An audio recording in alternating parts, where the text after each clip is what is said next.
Olá você, seja muito bem-vindo a mais uma da lição. Quarta-feira, meu povo, é o dia do momento hipertexto, mas antes disso, meu nome é Ismael e eu sou seu anfitrião da lição dos jovens. Então, pegue sua lição, pegue sua Bíblia e me acompanhe neste comentário porque essa lição tá muito top. Como eu disse, quarta-feira é o dia do momento hipertexto, ou seja, é aquele dia que nós temos texto que correlacionam com textos ou com o tema principal da semana, e também temos a nossa rede semântica. E o que é a rede semântica? Talvez você não saiba o que é, você está chegando na lição no canal agora. Rede semântica nada mais é do que um joguete de palavras, uma associação de palavras, onde nós temos uma palavra-chave, e quando nós olhamos para essa palavra-chave, nós pensamos em outras palavras que são associadas com essa palavra, normalmente levando em conta o tema que nós estamos estudando na semana. E esta semana a palavra-chave é a palavra sofrimento. E aí, qual é a sua rede semântica? Quais são as palavras que você associa quando você olha para a palavra sofrimento? Faz o seguinte, posta lá no seu Instagram, marque o @geraçãochamar, igualzinho tá aparecendo aqui embaixo. E também me marque, @Ismael_Nunes, que também tá aparecendo aqui embaixo, para que eu e toda a equipe de geração possam ver quais são as suas palavras, qual é a sua rede semântica quando você olha para a palavra sofrimento. Se por acaso você não quiser postar lá, posta aqui nos comentários que eu dou uma olhada, porque é muito gostoso, é muito interessante a gente analisar a rede semântica, porque sempre vai cada um para um lado, outro para o outro, porque dificilmente as palavras se repetem na rede semântica. Quando eu olho para a palavra sofrimento, eu lembro de uma coisa que acontece bastante, que é escolha. Todas as escolhas demandam uma consequência. E às vezes essa consequência causa um sofrimento. Como assim? Por exemplo, se você resolver que quer praticar atividade física, o fato de você ser sedentário e começar a praticar atividade física, você vai sofrer por um período de tempo. Até você acostumar, até você se adequar, você vai sentir dor, vai sentir cãibra, cansaço. Passado um tempo, o teu corpo vai ficar acostumado e aí você vai conseguir tocar de boas. Então, uma coisa que é importante da gente ter em mente é que cada escolha automaticamente demanda uma renúncia. Ou você é saudável, ou você não é saudável. Ou você faz isso, ou você faz aquilo. Nós não podemos fazer duas coisas ao mesmo tempo. Então, ou eu sou saudável, ou eu não sou saudável. Ou eu pratico atividade física, ou eu não pratico atividade física. Ou eu falo, ou eu como. Eu não consigo falar e comer ao mesmo tempo. E assim para tudo na nossa vida. Sempre demanda esta renúncia. E uma coisa que às vezes nós não colocamos em vigência, em mérito, em luz, é que muitas coisas da nossa vida cristã, ela é uma faca de dois gumes. Já parou para analisar? Por quê? Porque quando você aceita Jesus, você tem uma alegria, uma paz, uma tranquilidade, uma felicidade, mas ao mesmo tempo você vai ser provado, vai ser tentado, vai ter dificuldades na sua vida.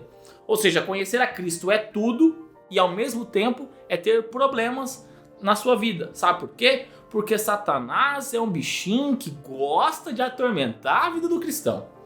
Ele adora vir encher as nossas paciências, os nossos picuás. Por quê? Porque a função dele é fazer Cristo sofrer. A função dele é fazer Deus sofrer. Então quando você escolhe ao lado de Jesus, ele vira e fala assim, é esse daí que eu vou derrubar. É esse daí que eu vou colocar no chão e vou deixar ele no chão. Por quê? Porque aí eu machuco o coração de Deus. Então, a nossa vida ela é um sofrimento em muitos aspectos. E lembre-se do seguinte, que Cristo também sofreu aqui na Terra. E ele não fez absolutamente nada de errado. Ele sofreu por causa de você e por causa de mim. Agora imagine nós, pecadores, falhos, todas aquelas consequências das nossas decisões.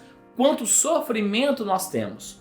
E aí eu me recordo de dois textos que marcam muito para mim, duas ideias sobre sofrimento que elas conversam entre si, só que são de duas pessoas que tiveram um ponto de vista diferente sobre sofrimento. O primeiro texto que eu lembro para vocês é Primeira carta de Pedro, o capítulo 4, do verso 13 ao verso 16. E aqui Pedro diz o seguinte: mas alegrem-se à medida que participam dos sofrimentos de Cristo, para que também, quando a sua glória for revelada, vocês exultem com grande alegria. Se vocês são insultados por causa do nome de Cristo, felizes são vocês, pois o Espírito da glória, o Espírito de Deus, repousa sobre vocês. Se algum de vocês sofre, que não seja como assassino, ladrão, criminoso, ou como quem se intromete em negócios alheios. Contudo, se sofre como cristão, não se envergonhe, mas glorifique a Deus por meio desse nome. O que Pedro está falando aqui? Ele está falando o seguinte, fiquem felizes porque vocês estão sofrendo hoje aqui na terra por causa de Cristo, porque Cristo, quando voltar, vai exaltar vocês. Aquele ditado que os humilhados serão exaltados, isso é fato. Todas aquelas pessoas que sofrem defendendo o nome de Cristo, falando do nome de Cristo, elas vão ser exaltadas na vinda de Cristo. E por que eu acho interessante Pedro falar isso? Porque nos momentos onde Pedro talvez precisasse falar, defender Cristo, e o mais conhecido é o momento que ele nega Cristo 3 vezes, ele nega, ele sofre, ele foge. E depois ele fica sofrendo com essa consequência, com esse peso na consciência. Até que Jesus aparece no lago e perdoa Pedro, fazendo 3 perguntas para ele. Então, Pedro tem os dois pontos de ser humilhado, de passar por uma decisão e escolher a decisão errada, e a alegria do perdão. E depois disso ele começa a falar do nome de Deus. Por mais que ele fique com algum receio, mas após o derramamento do Espírito Santo, aí ele fala e fala de Jesus, da sua mensagem, independente de estar sendo pisoteado, de estar sendo preso, de estar sendo perseguido, enfim, ele fala. Então, esse é um aspecto muito interessante sobre sofrimento, do ponto de vista de alguém que sofreu devido às consequências das decisões que ele teve. Agora, um outro autor que fala sobre sofrimento é Paulo. E Paulo fala isso na segunda carta de Coríntios, no capítulo 12, no verso 9 e no verso 10. São 2 versos muito conhecidos, e aqui ele diz o seguinte: mas ele me disse, minha graça é suficiente a você, pois o meu poder se aperfeiçoa na fraqueza. Portanto, eu me gloriarei ainda mais alegremente em minhas fraquezas, para que o poder de Cristo repouse em mim. Por isso, por amor de Cristo, regozijo-me nas fraquezas, nos insultos, nas necessidades, nas perseguições, nas angústias, pois quando sou fraco é que sou forte. Se você pegar esse texto e ler ele, o capítulo 12 da carta de Coríntios, da segunda carta de Coríntios, você vai ver que Paulo faz uma oração para Deus. Paulo ora para Deus 3 vezes pedindo para que Deus retirasse o espinho da carne. E muitos teólogos têm discussões sobre o que era esse espinho da carne. Talvez um problema de visão devido àquela visão que ele teve de Jesus. Talvez algum problema na fala, algum problema nas costas. Então existem várias coisas que podem ser. Só que o que Deus fala? Fica sossegado, porque quando você está fraco é que eu demonstro a minha força em você. E aí vem o nosso ponto. Nós, quando somos tentados por Satanás, é onde nós mostramos o lado que nós estamos decidindo. Nós seremos tentados? Sim. Nós iremos cair algumas vezes? Sim. Mas o importante é nos lembrarmos de Pedro e de Paulo. Porque quando nós nos lembramos de Pedro, nós nos lembramos que se nós cairmos, Cristo está para nos perdoar. E nós podemos, novamente, proclamar a sua mensagem. E também nos lembrarmos de Paulo, que foi tentado e sofreu, mesmo falando de Cristo a todo momento e a todo instante. E com este pensamento, eu gostaria que você fechasse seus olhos e orasse comigo.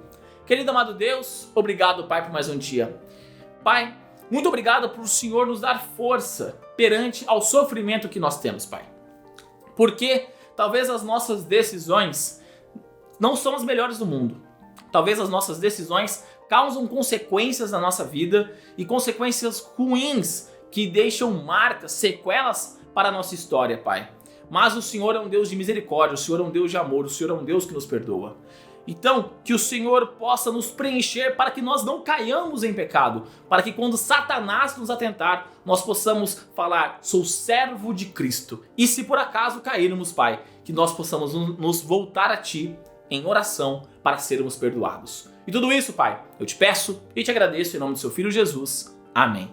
Galerinha, não se esqueça de se inscrever no canal para dar aquela força, e porque quando você se inscreve no canal, você está se inscrevendo num canal de qualidade, num canal de jovens para jovens, onde nós estamos aqui estudando a lição dos jovens e alguns outros conteúdos para que a sua vida seja edificada por Deus. Então se inscreve aqui no canal e ativa o sininho para você não perder nenhuma novidade, não perder nenhum vídeo que são postados aqui no canal do Geração Chamar. Também deixa seu like nesse vídeo, porque quando você deixa seu like, você mostra para o YouTube que esse vídeo aqui é bom e que ele começa a recomendar para mais pessoas. E você também pode recomendar compartilhando este vídeo para os seus amigos, porque se você está gostando do vídeo, com certeza eles também vão gostar. E faz o seguinte também, clica aqui ó, nessa playlist da Lição dos Jovens, nessa nossa última programação do Geração Chamar. Então é isso galera, um forte abraço a todos e até mais!